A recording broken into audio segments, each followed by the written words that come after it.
The knock on my front door came just as the bright morning sun spilled across the quiet neighborhood. I wasn't expecting anyone, and when I opened the door, my heart nearly stopped. Standing on my porch was a young woman with rain-soaked hair, exhausted eyes, and a single blue suitcase beside her. She looked like someone who had spent the whole night fighting tears. It took me only a second to recognize her.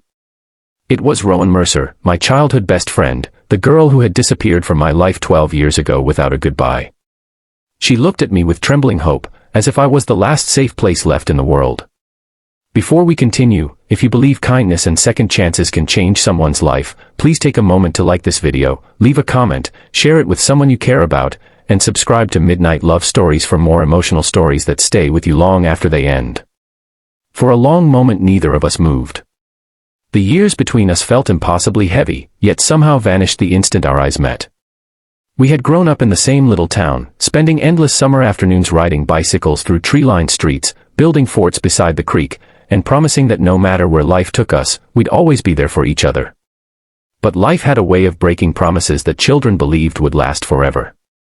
After her father accepted a job across the country, Rowan's family moved away. We exchanged letters for a while, then fewer messages, until silence slowly replaced friendship.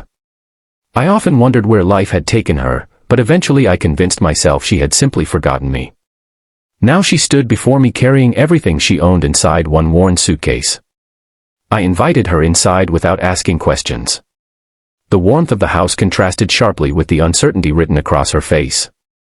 She quietly looked around, noticing the framed photographs on the walls, the bookshelves we once dreamed of filling together, and the familiar scent of fresh coffee drifting from the kitchen. It was as if stepping into my home had also carried her back into a happier chapter of her life. As the morning sunlight filled the room, she slowly began sharing pieces of the story she had carried alone for far too long. After college she had fallen deeply in love with someone who seemed kind, dependable, and ambitious. They built a future together, rented a small apartment, and planned a wedding that never came. Instead, the relationship became a prison hidden behind smiling photographs and carefully chosen words. Emotional manipulation slowly turned into financial control, and eventually every dream she once had belonged to someone else. She stayed because she believed love meant enduring hardship.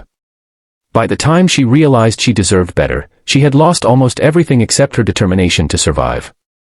Leaving had not been easy. She packed one suitcase while her partner was away at work, withdrew the small amount of money she secretly managed to save, and bought a one-way bus ticket back to the only town that still felt like home.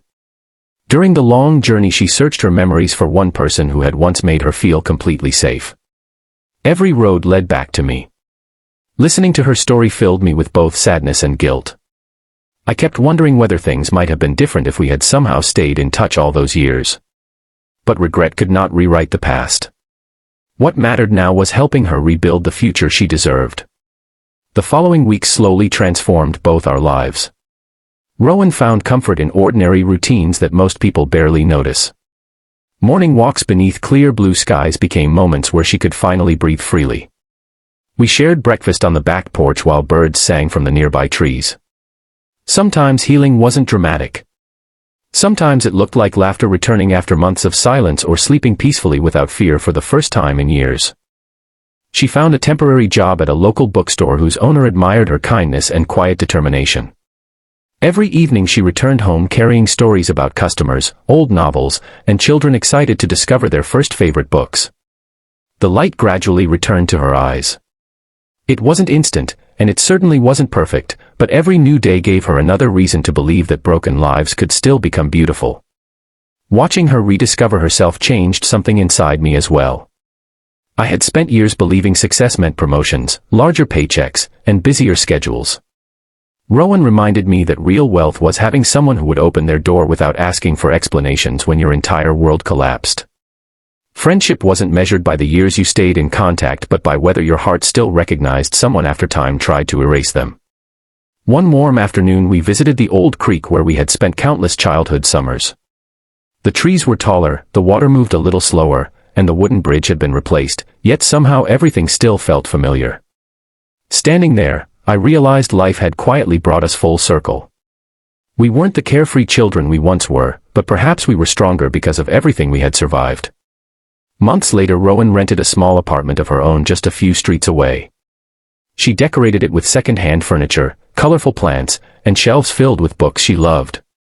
It wasn't a mansion or a dream house, but every corner represented freedom she had fought hard to earn. Before leaving my home with that same blue suitcase, she smiled with genuine happiness instead of desperation. For the first time since arriving, her future no longer looked frightening. It looked hopeful. If this story has touched your heart, please don't scroll away. Like this video, share it with someone who might need hope today, leave your thoughts in the comments, and subscribe to Midnight Love Stories for more unforgettable journeys of love, friendship, and healing. Blue Heart special request, comment below with the words, "Everyone deserves a safe place to call home."